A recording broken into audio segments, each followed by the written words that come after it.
This is Ed White, All-Pro Offensive Lineman in the NFL, and you're listening to The Grueling Truth. Hey, welcome everybody to Mike&Aarons Sports World on the Grueling Truth Radio Network. I'm your host, Mike Goodpaster, and I want to welcome in my co-host, Aaron Zepnick. Glad to be back again, Mike.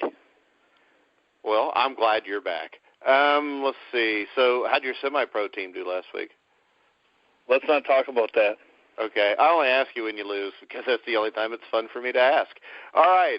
Tonight we have an author from Evansville, Indiana, named Allan Buck, who wrote a sports book called Be the Ultimate Sports Coach that you can find on Amazon. Allan, how you doing tonight? Good, Mike. How are you? Oh, I'm doing fine as always. So go ahead and explain to us the premise of the book, why you wrote the book.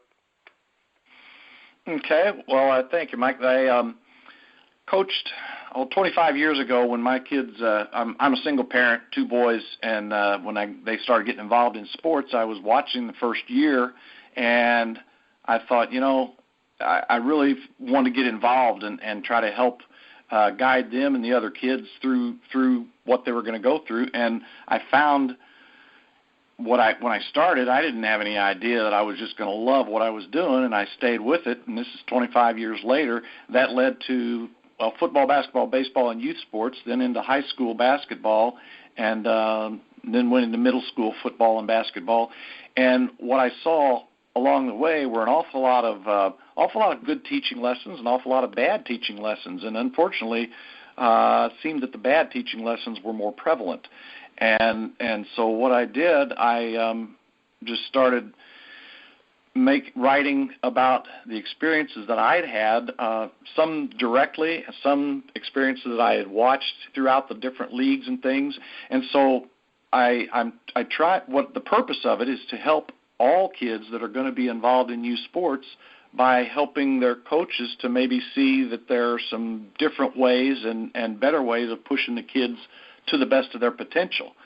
And so many times,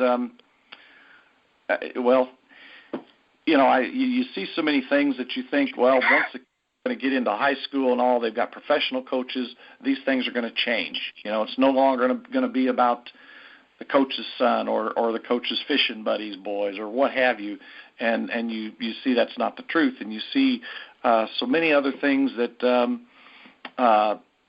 just good potential that's being left on the table, because I think sometimes coaches get locked into some of their old habits and they don't continue to push to get better. And so what I've done is put together. Now let me say this too. I don't believe anybody could sit down and write a perfect book on coaching any more than anybody could write the perfect marriage manual or the perfect child raising instructions. Every situation is different. And everybody's got their own challenges out there. But what I did, I put together an awful lot of episodes, teaching lessons, situations that I got involved in, how I handled them, or ones that I watched fellow coaches handle. And it basically came out, call it a series of recipes, if you will. It's kind of like a cookbook.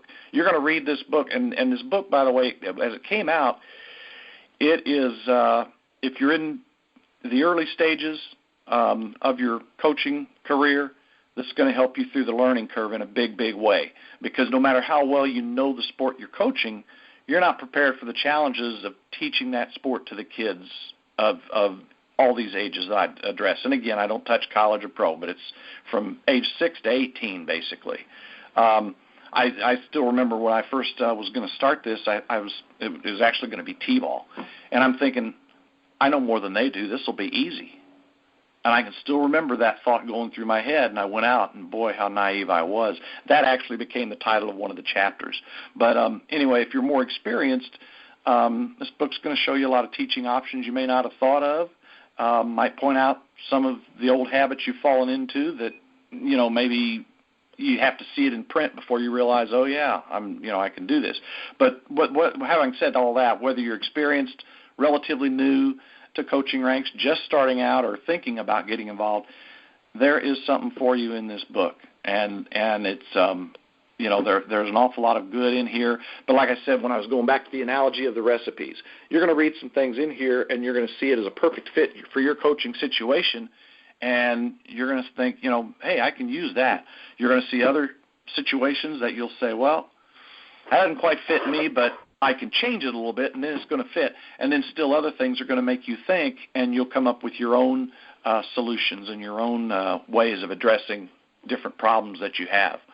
And I changed all the names in it because I'm not here to barbecue any coach, and say, well, this coach isn't fair and he does this. Nah, it's not that at all. Yeah, but Alan, let's face it. If they read it, they'll know who they are. Not actually. I've had people here locally who have read it, and they've said they've guessed. They've said, is this guy and this is this coach, and they get it wrong.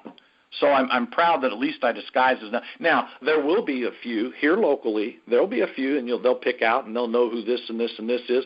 But outside of this area, nobody will have a clue anyway. And like I said, in this area, people get it wrong most of the time. So, that I was really pretty careful about because, like I said, I'm not here to crucify anybody. But there are some very, very good. I tell you. I've had some what I thought were really good pep talks and really good teaching moments that blow up in my face like they do when you're dealing with youth of all ages. So I'm not too proud that I put some of those things in the book. So those are kind of those how not to chapters. But and I wrote the thing. People that have read it tell me, well, it's just like having a conversation with you, and I did it on purpose that way because. I want it to be an easy read, want it to be entertaining. I don't take myself too awfully seriously, but I do take coaching seriously. And basically you can sum up my approach to coaching in that I coach from the kids up rather than from my ego down. I don't have any idea what my record is, don't care, because ultimately it's better than it would have been if I pick and choose my players and coach from what I want all the way down versus coaching from the bottom up and getting the very best out of every kid. Ultimately, you're going to get your best record if you do it that way. And it's kind of an ironic thing if now, again, maybe this is because it's my avocation and not my vocation. But when you coach from the kids up and you get the very best potential out of every single kid and you mesh it together as a good team, you're going to have your better results. And basically trying to get the kids to the best of their potential is what you're after anyway. So it's just all about technique and how you're doing things. And, I've had good success doing it the way I do it. And I've got some reviews on Amazon that gave their impressions of it, and they were very, very, very favorable.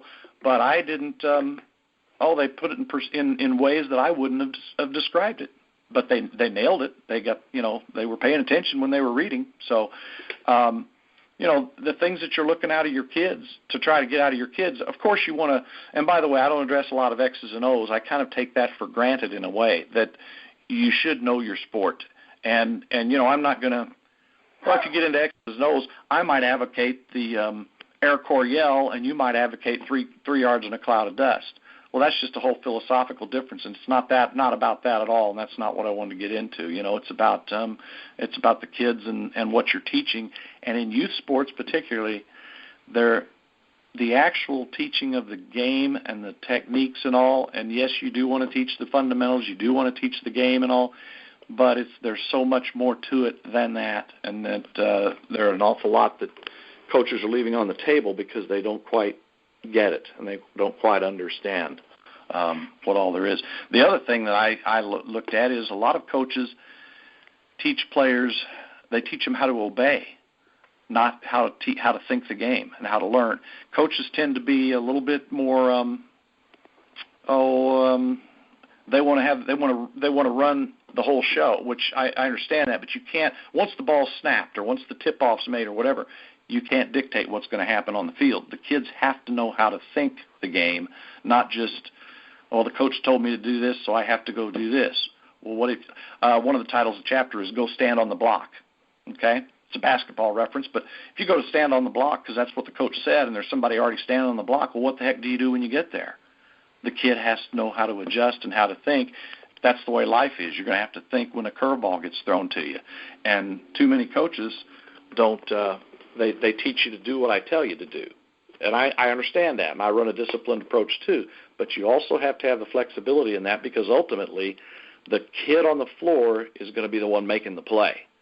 I've told coaches, hey, you might as well get a lawn chair and sit down because once that ball snapped, the kids on the field are going to make the decisions. Like your quarterback, I'm a firm believer your quarterback ought to be calling his own plays because if assuming the kid understands the game, can read the field, and understands the flow of the game because he's the only one that can see things out there once things are getting ready to start. Coach can't.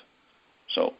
Alan, this is Aaron. I like how you put coaching from the kids up, making them the focus, and keeping them in the forefront. Let me ask you a question. Have you watched the Netflix episodes of Friday Night Tykes? No, I have not. Okay. I urge you to watch that. Okay. There's some different perspectives, and it's amazing how much. Just to give you a little background on it. I've seen it, Aaron. Okay, it's a little league in Texas where these coaches are so gung ho on winning, and so gung ho on these kids that the parents actually get upset.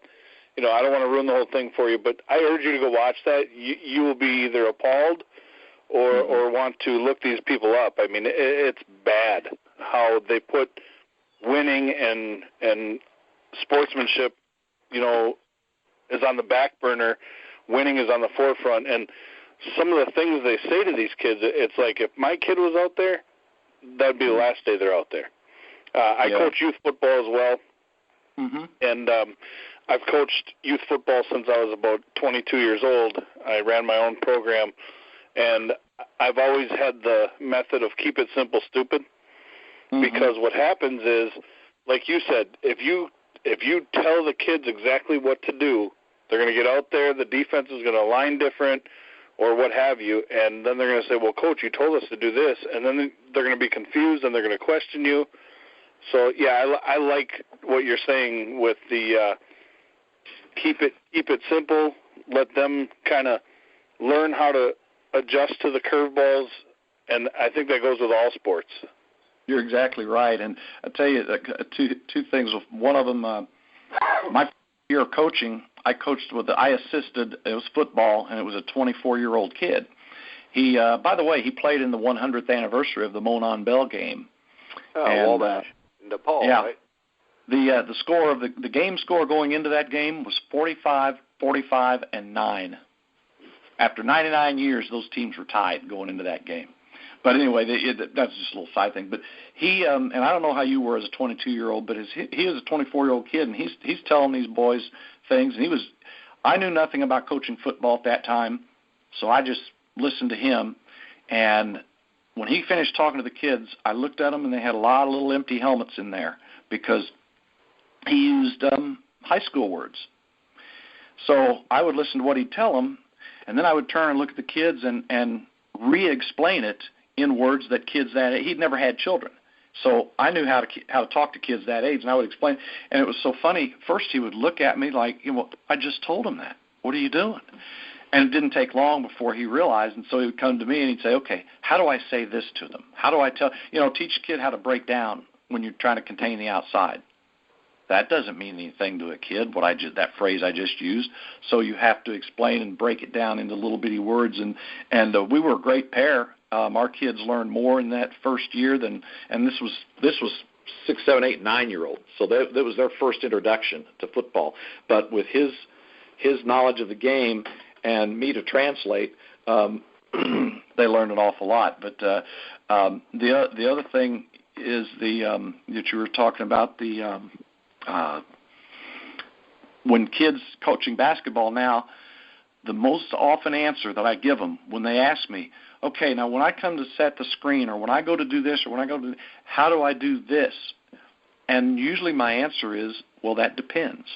And then they look at me all confused, and I say, okay. And then I go into all the options. Well, here's where the defensive man